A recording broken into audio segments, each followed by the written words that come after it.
This is Radio Now 95.3 FM. Come for the news, stay for informed conversations. Good evening and welcome to the big story here on Radio Now 95.3 FM Lagos. I'm Zainab Balogun Olowu. And today we'll be going all the way to Ondo State. And I'm sure you know what we're talking about. The APC primaries that are held on Saturday there. Now, the Ondo State Governor, Lucky Aiyedatiwa, was yesterday declared winner of the governorship primaries of the All Progressives Congress APC.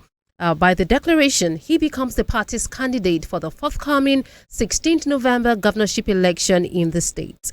Now, chairman of the Election Committee and Governor of Kogi State, Usman Ododo, made the declaration in the early hours of Monday in Akure after the presentation of the results from the 18 local governments of the state. Mr. Ododo declared that Mr. Aiyedatiwa scored 48,569 votes to beat the other 15 aspirants to the ticket, winning in 16 of the 18 local government areas.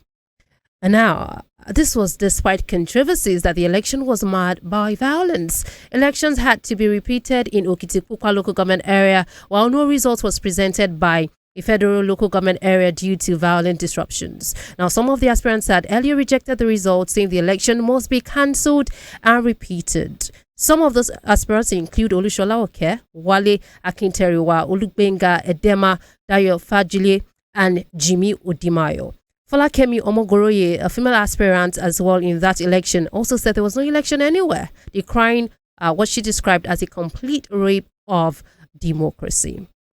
Now, joining me to speak further on this is the Chief Press Secretary to Ondo State Governor, Lucky Aiyedatiwa. He is Mr. Ebenezer Adenio. Good evening, sir. Good evening. Good evening. It's great to have you on the program this evening, sir. Thank you very much for having me. Yes, we appreciate your time. And later on the program, we'll also have one of the aspirants, Mr. Olugbenga Edema, his media aide, Mr. Femi Adenuga, on the program later on the program. So I'll start with Mr. Ebenezer Adenio. How would you say that primaries, the election went in Ondo State? Looking at how, other aspirants have come out to say elections did not hold anywhere, it was marred by violence and, controversies. What would you say?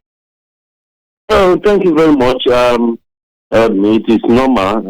That has become a part of our electoral system in Nigeria, that the losers will always look for excuses to rubbish the integrity of an election.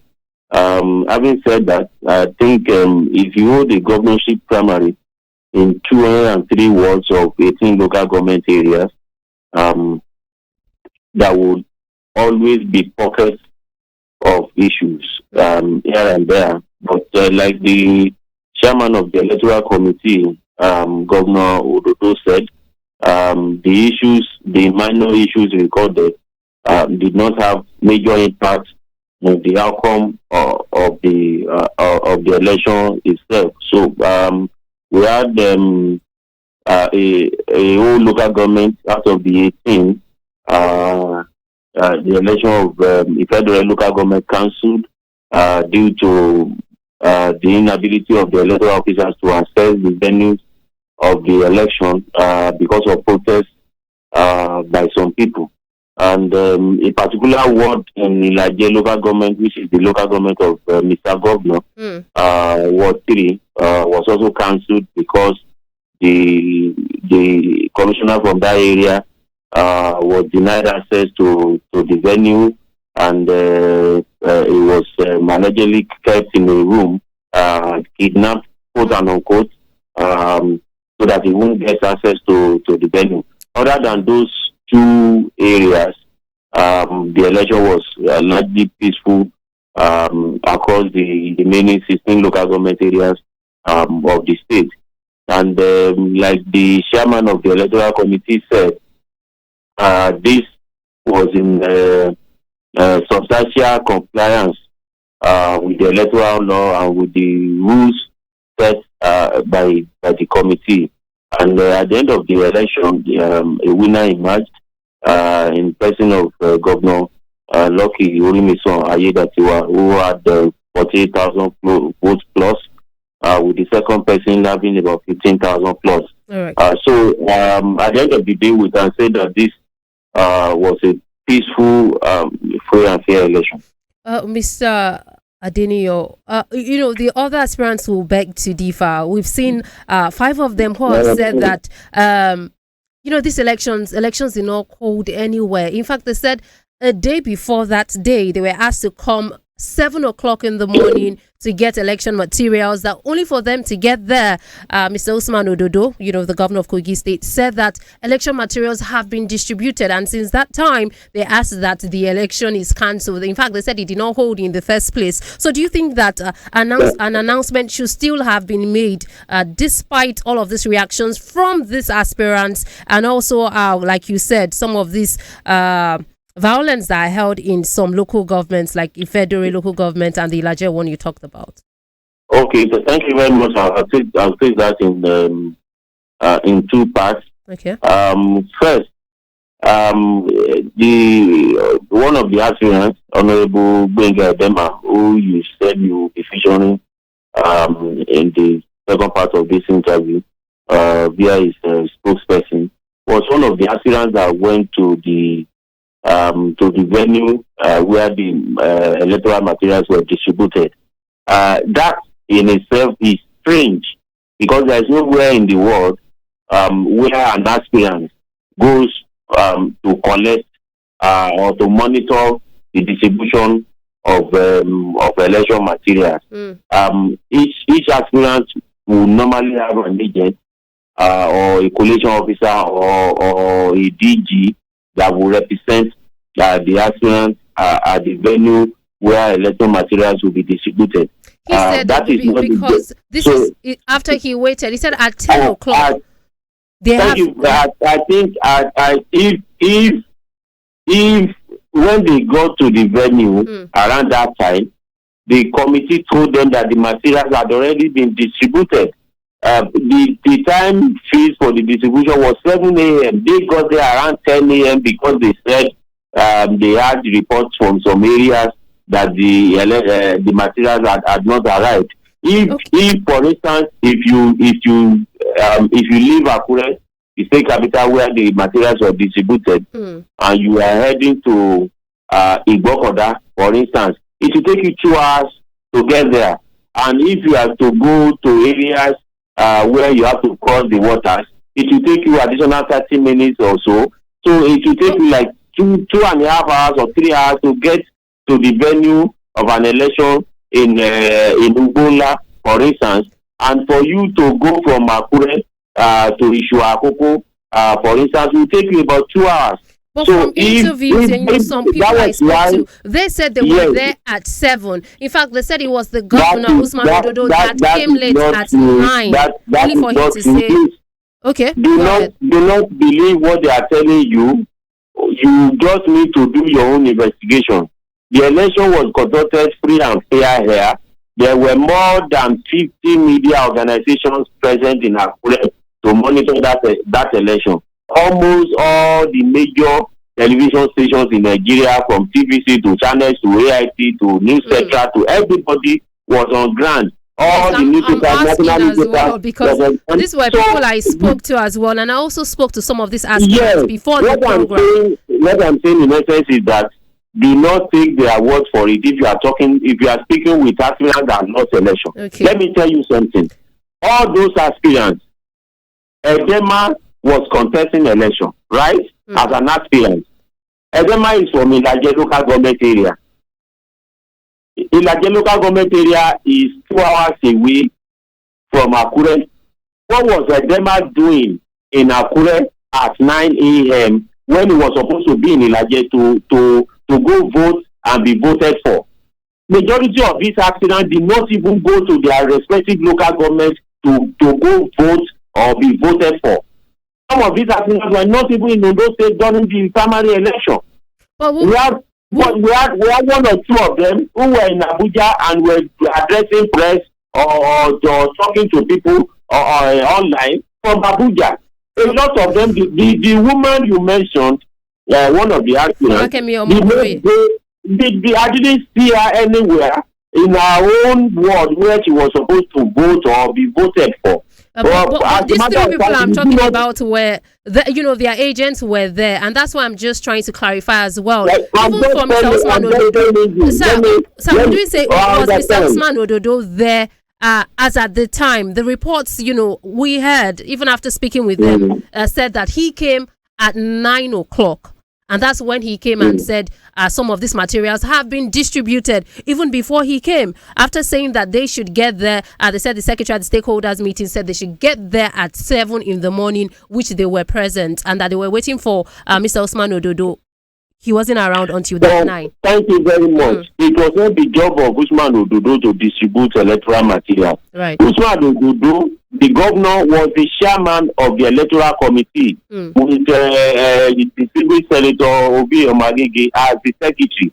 They were not the ones in charge of distribution of materials. It was possible for the chairman to get there and that the materials had already been distributed because there were people delegated to do that job. We had the electoral committee, we had the validation committee, we had various committees that the party sent from Abuja to conduct election. It was not the job of Governor Ododo to distribute electoral material. Okay. I was going to say the other time that the governor was in his ward in Ugbo, Ward 4 in Ilaje local government area to perform his duty to vote and be voted for.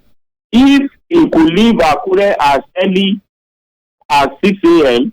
to get to his own ward over the waters around 9:30, 10 to perform his duty, how many of those aspirants went to their respective wards where they were supposed to vote or be voted for? But I do not want to continue with this argument. Election has been won and lost. Mr. Governor has reached out to the aspirants. He has commended them for participating. He has reached out to them that they should join us with him to build the party to win election in November. So I do not want to continue moving forward. Yes, because I'm sure we can spend all of the time, asking. Because I was going to ask again, was Mr. Osman Ododo meant to be the one to say that these materials have been distributed since he was not in his purview? But like you said, let's move on. Because as the chairman, he will be briefed about the activities of members of the committee. Okay. There were 100 officials there to supervise everything. At the collation of results, there were ANEC officials there at every ward, at every of the 203 wards where elections took place. There were ANEC officials there. At every of the 18 local government areas, there were ANEC officials there and there were accredited observers there. Okay. So do not take the words of aspirants who lost election for this. Just do your investigation. All right, Mr. Adeniyi, like you said, let's move forward. Media reports of where elections took place. There was election everywhere except the local government where that election was cancelled. Okay, just like you said the governor has extended an olive branch to other aspirants. But do you think that this will pose a threat in the forthcoming elections, having with the fact that the House is divided? You have aspirants who are aggrieved right now. The house is not divided. Okay. At every election, there must be winners and there must be losers. That does not necessarily mean that the house will be divided. Even in higher institutions, in schools where you have elections, there will always be contests. There will always be people. There will always be opponents, and there will always be winners and losers. At the end of the day, we still have about 6 months or so before the main election in November. Okay. So we have enough time to bring everybody together. We have enough time, and mind you, it's not all the aspirants that have condemned the election. We have there were 16 aspirants in total, 15 aside the governor. And if you are talking about those who have complained about this election, I'm not sure they can be more than 3 or 4 at most. So actually 5, and they are top people as well, and that's why I'm asking that question. It doesn't matter. So, it doesn't matter. Do you think that you still have a chance? In these elections. If you have 15 aspirants that participated in an election, and you have about 4 complaining, what is the ratio of 4 out of 15? So it depends on the weight those people can pull. As we try to wrap up, I'm saying, do you think that the APC still has a chance in this forthcoming election because of what the PDP has said? They said with all of this happening in the party, it's just a sign that the APC is not capable of ruling, the party or that state. What do you think about that statement by the PDP? And do you think I don't know? I do not know why it is the duty of the PDP to decide what is happening in APC. The PDP is almost non-existent in Ondo State. The primary election, the election in Ondo State has been an APC affair. I'm not sure if you come to Ondo State, you can find any PDP presence in Ondo State. So I think for PDP to be commenting on the primary election of APC when they are yet to conduct their own primary, I think that's a bit over their head. At least they should wait and conduct their own and compare the outcome with that of the APC before saying anything. But like I said, we have 6 months to the election. Okay. We'll be ready to win the election, and Mr. Governor will be prepared to lead the APC to victory on November 16th. All right. Before I let you go, how did the governor feel having lost his local government, Ilaje? We saw that went to Olushola Oke. How did he feel? Well, that's not. It's not a big deal. Okay. He and Olushola Oke are from the same local government. Okay. They are both from Ilaje local government, and do not forget that Olushola Oke is a veteran in politics in Ilaje local government. He has contested governorship elections 3 times. Mr. Governor, this is his first outing, and don't also forget that one of the particular ward that was cancelled, where the commissioner was kidnapped, quote and unquote, yes, was a stronghold of the governor, and that was why some of the loyalists of the other aspirants had to stop the commissioner from gaining access to the venue of the election, which eventually led to the cancellation of that ward. I'm sure if the election had taken place in that ward, with the very few margin there, I'm sure the governor will have won the local government. And all right, he won 17 out of 18 or 16 out of 17. Out of 18. That is more than good enough. All right, so we wish you all the best in your party and this forthcoming elections. Thank you so much for being on the program this evening. We appreciate your time. Thank you for having me. Thank you so much. That was Mr. Ebenezer Adeniyo, the Chief Press Secretary to Ondo State Governor Lucky Ayedatiwa. This is Radio Now 95.3 FM. Come for the news, stay for informed conversations.